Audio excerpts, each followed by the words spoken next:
কারণ আমাদের সাথে রাজনৈতিক দর্শনের দ্বিমত থাকতে পারে, কিন্তু দেশের প্রশ্নে, দেশের সার্বভৌমত্বের প্রশ্নে, বাক স্বাধীনতার প্রশ্নে, গণতন্ত্রের প্রশ্নে, মুক্তিযুদ্ধের প্রশ্নে সম্ভবত আমরা সবাই এক, অন্তত এই বিষয়গুলোতে।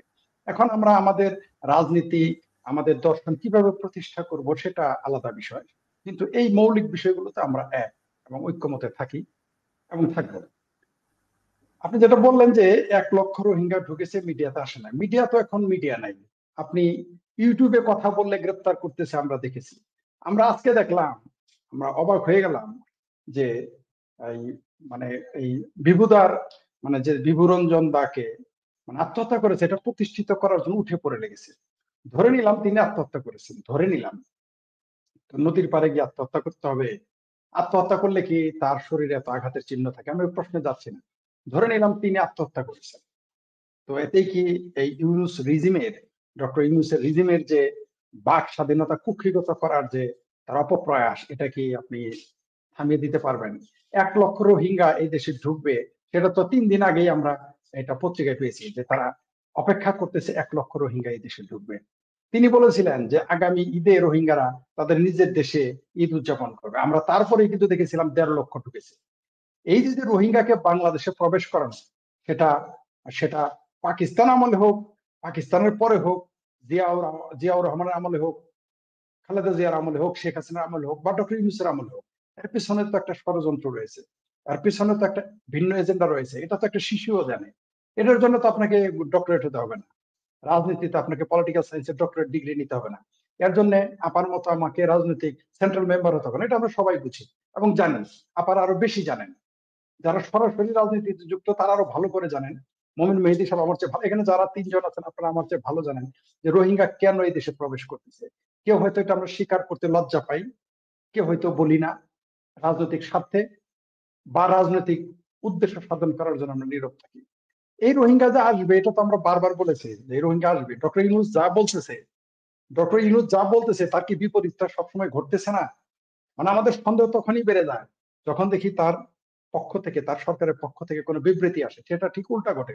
যখনই আমরা শুনি মব সন্ত্রাস তারা সহ্য করবে না, যদি তারা বলে মব জাস্টিস, মব জাস্টিস হয় কেমনে? এটা মব সন্ত্রাস, মব ভায়োলেন্স। যাই হোক, সে শব্দের আবিধানিক অর্থে না গেলাম। তারা যখনই বলে মব ভায়োলেন্স কে তারা রক্ষা ঠিক করবে বা করতে দিবে না, তারপরেই দেখি মানুষকে আরো বেশি পেটানো হয়, বেশি মারা হয়।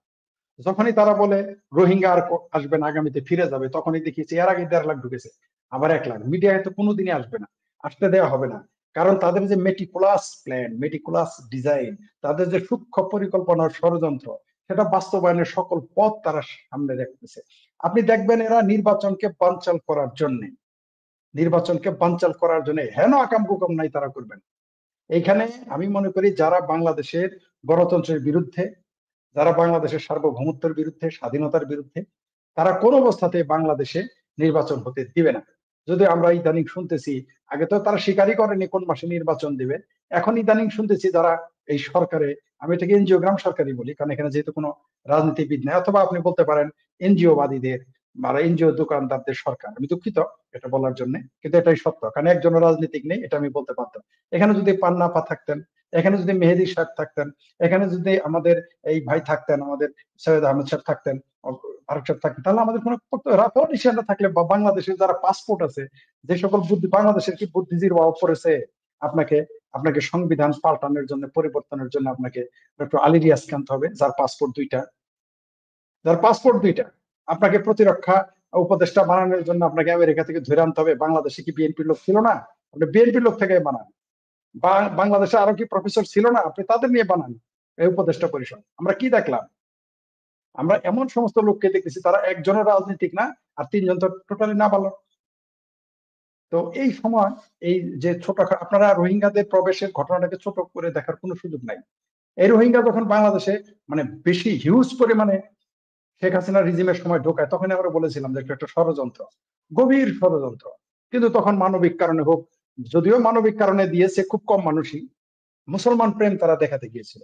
মুসলমান প্রেম আমরা তো দেখলাম পাকিস্তান থেকে ঘেঁটি ধরে বের করে দিতেছে আফগানিস্তানে, আমরা তো দেখলাম ইরান থেকে ঘাট ধরে বের করে দিতেছে পাকিস্তানে, বের করে দিচ্ছে আফগানিদের।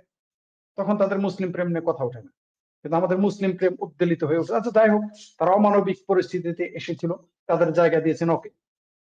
আপনি দিতে পারেন। বাংলাদেশের মানুষ, তারাও মুক্তিযুদ্ধের সময় তাদের শরণার্থী হতে হয়েছিল, তারা জানে দেশ থেকে বিতাড়িত হলে কি কষ্ট হয়। আপনি সেই দৃষ্টিকোণ থেকে হয়তো দিতে পারেন, দিয়েছেন, ভালো কথা। কিন্তু তাদেরকে নিয়ে যে বিশ্ব রাজনীতি হচ্ছে, দেশে ষড়যন্ত্র করা হচ্ছে তাদের হাতে, তারা, আমরা দেখেছি তারা বাংলাদেশের পুলিশকে মেরেছে, বাংলাদেশের আর্মির গায়ে হাত উঠাইছে, বাংলাদেশের যাদের তারা খাইয়েছে পরিয়েছে তাদেরকে মেরে ফেলেছে, আমরা দেখেছি।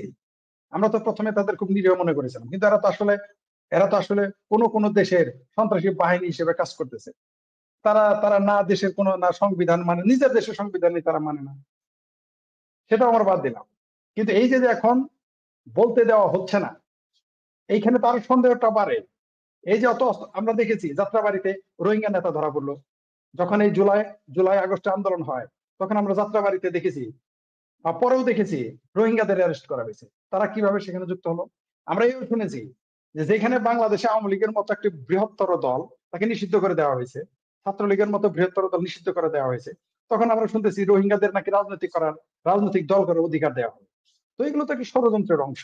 এটা আমাদের দেশের সার্বভৌমত্ব এখন হুমকির মুখে, এবং এটার হুমকি যারা এখন ক্ষমতায় আছে তাদের ক্ষমতা দীর্ঘায়িত করার জন্য তারা যে কোনো ষড়যন্ত্রের ফাঁদে পা দিবে, বা তারা ফাঁদে পা দিতে বাধ্য করবে এই দেশকে। এটা আমি সেইভাবেই দেখি। আর বাংলাদেশে তো এখন আপনি কেন বিহুদার কথা কেন বলবেন? বাংলাদেশে কোন সাংবাদিক কথা বলতে পারে? যারা এই আন্দোলনের পক্ষে ছিল তারাই তো বলতেছে যে শেখ হাসিনা যতই ফ্যাসিস্ট বলুক, তারা শেখ হাসিনা রিজিমে তাও কথা বলা গেছে, লেখা গেছে, টকশোতে যেতে পেরেছে, এখন কেউ কথা বলতেন। আপনি আমাকে দেখেন তো, বাংলাদেশে বর্তমান টিভি চ্যানেলে একটা আওয়ামী লীগের লোক আছে কিনা, একটা সিঙ্গেল ম্যান আছে কিনা কেউ? একজন বাংলাদেশ আওয়ামী লীগকে কি আপনি ফেলে দিবেন বঙ্গোপসাগরে? ফেলে দিতে পারবেন?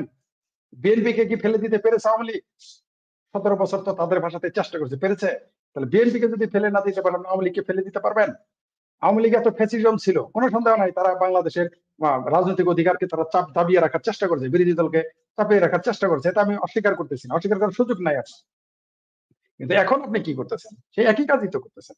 একটা বুদ্ধিজীবী দেখেন বাংলাদেশে কোন টিভি চ্যানেল, বাংলাদেশে 52 থেকে 55টা টিভি চ্যানেল আছে, কোন টিভি চ্যানেলে একটা লোক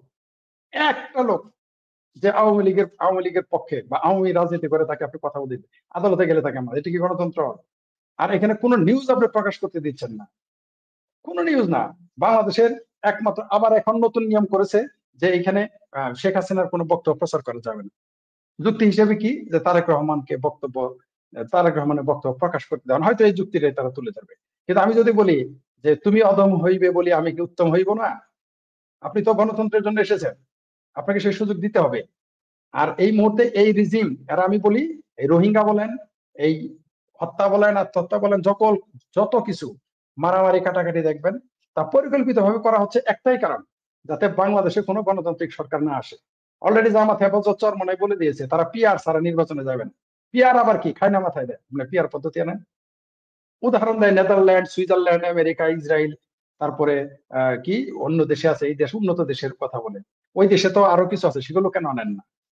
ওই দেশ থেকে শুধু পিআরই আপনার পছন্দ হয়? ওই দেশে তো বাক স্বাধীনতা আছে, ওই দেশে তো ফ্রিডম অফ প্রেস আছে, আপনি তা দেন না কেন? শুধু আপনার সুবিধার জন্য দিতে চান?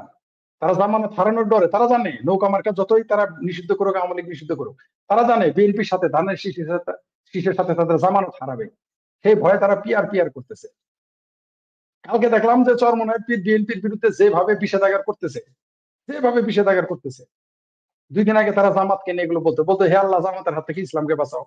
আজকে বিএনপি কে তারা বলে ছেঁচড়া চাঁদাবাদ, অথচ বিএনপি টাকা খায় এরা বড় হয়, আওয়ামী লীগের টাকা খায় এরা টিকে থাকে। এরা আজকে এই ধরনের ভাষা ব্যবহার করে। আবার একটা আপনি শুনেছেন, সংবিধানের উপরে তাদের স্থান দিতে হবে, এই তথাকথিত জুলাই সনদটা আর কি, এর সাথে মুক্তিযুদ্ধের কি সম্পর্ক? এর সাথে সংবিধানের কি সম্পর্ক? আপনি সংবিধানের উপরে স্থান দিবেন, কয়দিন পরে তারা বলবে যে কোরআনের উপরে, বেদ বাইবেলের উপরে, সংবিধানের, এদের জুলাই আন্দোলনের কি জুলাই সনদ নাকি কি যেন সেটা স্থান দিতে হবে। আর কথা বলা যায় না এখানে। আজকে আরেকটা জিনিস দেখলাম, একটা লোকের বাসের ভিতরে শেখ হাসিনার ছবি ছিল মোবাইলে, তার কারণে তারা ধরে পেটানো হচ্ছে। আমরা আওয়ামী লীগের সময় এগুলো বলছি যে আপনারা দেখলে এগুলো মোবাইল চেক করেন, একদম গণতান্ত্রিক অধিকার হরণ। এরা যখন মোবাইল চেক করে করে ছাত্রদের লোকদের পেটাইতো, বিএনপির লোকদের আটকাইতো, আমরা তখন বলতাম এটা করবেন না, তারা আমাদেরকে তখন গালি দিত। এখন সেই কাজটাই করতেছে, একটা বৃদ্ধ লোকের মোবাইলে শেখ হাসিনার ছবি, আপনি তাকে একজনে পেটাবেন? এই অধিকার আপনাকে কে দিল? মিডিয়াকে এমন ভাবে কুক্ষিগত করেছে, কোনো কথা বলতে দিবে না। কথা বললে তাকে আত্মহত্যা দেখাবে, তাকে মেরে ফেলবে, পিটাবে, মারবে। মানে এখন, আগে তো ছিল টিভি, প্রথমে ছিল সাহেব বিবির বাক্স, তারপরে সাহেব বিবির গোলামের বাক্স, এখন গোলাম ইবনে গোলামের বাক্স হয়ে গেছে, হয়ে গিয়েছিল। তারপরে এখন এখন ইনুস টিভির বাক্স হয়ে গেছে, এনসিপি টিভির বাক্স, তাদের কথা ছাড়া বলা যাবে না। এটা তো হয় না। আপনি ফ্রিডম অফ প্রেস না দিয়ে, মানুষের বাক স্বাধীনতা না দিয়ে আপনি কিভাবে গণতন্ত্রকে রক্ষা করবেন? আপনি গণতন্ত্রের কথা বলে এই সরকারকে উচ্ছেদ করেছেন, হয় না? আপনি উচ্ছেদ করেছেন, ভালো কথা। তো গণতন্ত্রকে তো আপনাকে প্রতিষ্ঠিত করতে হবে। ফ্রিডম অফ প্রেস ছাড়া আপনি কিভাবে গণতন্ত্র প্রতিষ্ঠা করবেন? আর নির্বাচনকে বানচাল করার জন্যই বাংলাদেশে এখন যা কিছু চলতেছে, যা কিছু। আমি বলেছি জামাত এরা হচ্ছে মুনাফেক, শুধু মুনাফেক আমি বলি নাই, সবাই জানে, ধর্মীয় লোকেরা এদের মুনাফেক বলে। এরা হচ্ছে হিপোক্রেট। এরা কখনো বিএনপির আচলের তলে, কখনো আওয়ামী লীগের আচলের তলে থেকে এখন তারা গণতন্ত্রকে, প্রাতিষ্ঠানিক যে মিনিমাম একটা সম্ভাবনা থাকে ওঠার, সেটাকে ধ্বংস করার জন্য তারা আগামী নির্বাচন যাতে বানচাল করার জন্য সবকিছুই করবে। আপনি কি মনে করছেন মিডিয়া শুধু, মিডিয়া এখন কে চালায়? মিডিয়া কে চালায়? কারা চালায়? সব জায়গায় দেখবেন জামাতের লোক, সব জায়গায় জামাতের লোক। প্রশাসন বলেন, শিক্ষা প্রতিষ্ঠান বলেন, সচিবালয় বলেন, তারা ঢুকে গেছে। তারা নিজেরাই বলে যে বিএনপি বাস স্ট্যান্ড দখল করেছে, তারা সচিবালয় দখল করেছে, বিএনপি নেতারা এটা বলে। এটাই সত্য। তো এইভাবে তো আপনি একটা দেশ চালাইতে পারবেন না।